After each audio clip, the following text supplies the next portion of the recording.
Hi, so this is a breakdown of my Viking Outpost environment scene made in Unreal Engine. So I made this project for my CGMA Environment Art for Games class.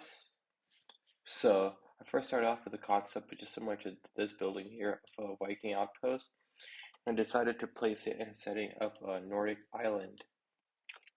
So here's how it looks like from a little distance.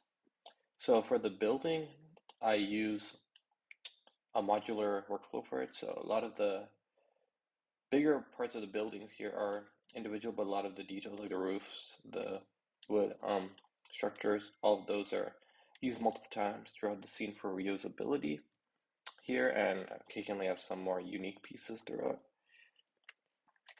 So here I have an acid gym here. So over here towards the back, we can see some of the more bigger structures. So this is what is essentially holding up most of the buildings and different parts of the structure here. And here I have different sizes of roofs, so they're used accordingly to the size of each part of the building and what it needs.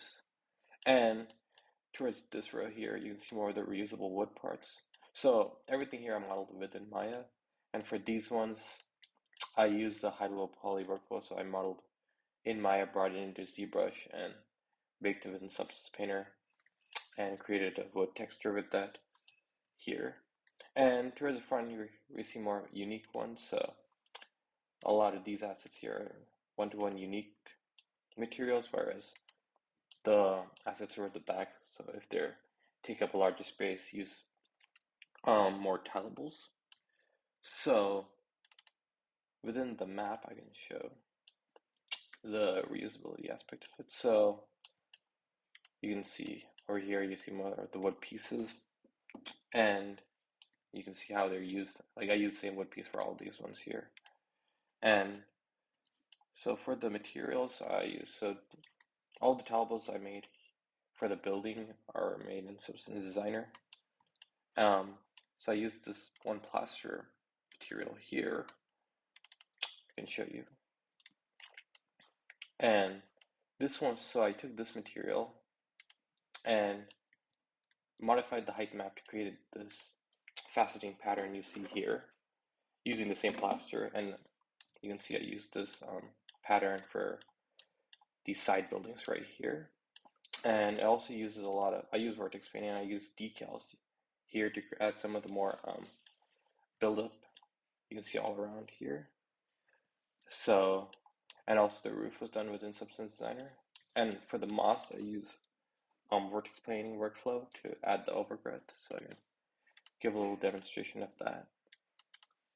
So it uses a height map blend using a height lerp. So when I paint it in, you can see it first fills in the edges of the tiles, roof tiles, and then it starts going above it. And that's kind of how my height map looks like.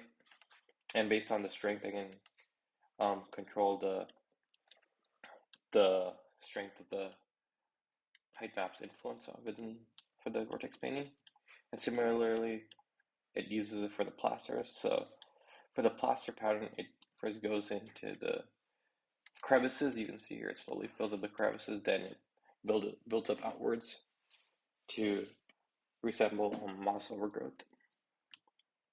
So for the landscape material, I use a mix of landscape painting and world aligned textures. So a lot of the pebbles, dirt you can see here, I added it by hand, and the so a lot of for the mountain ridges you're seeing here, that's done using world aligned textures. So I can show you the landscape instance I have here.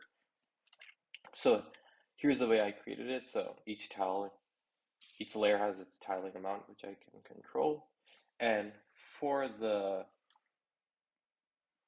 mountain parts of it, there are two parameters I can use to control.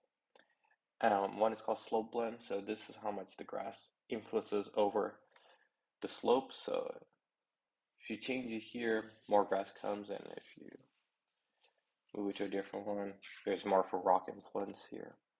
And slope sharpness is how much the angle of the ridge affects the growth. So if you move it up, you get more grass takes over. And inversely, you get more rock.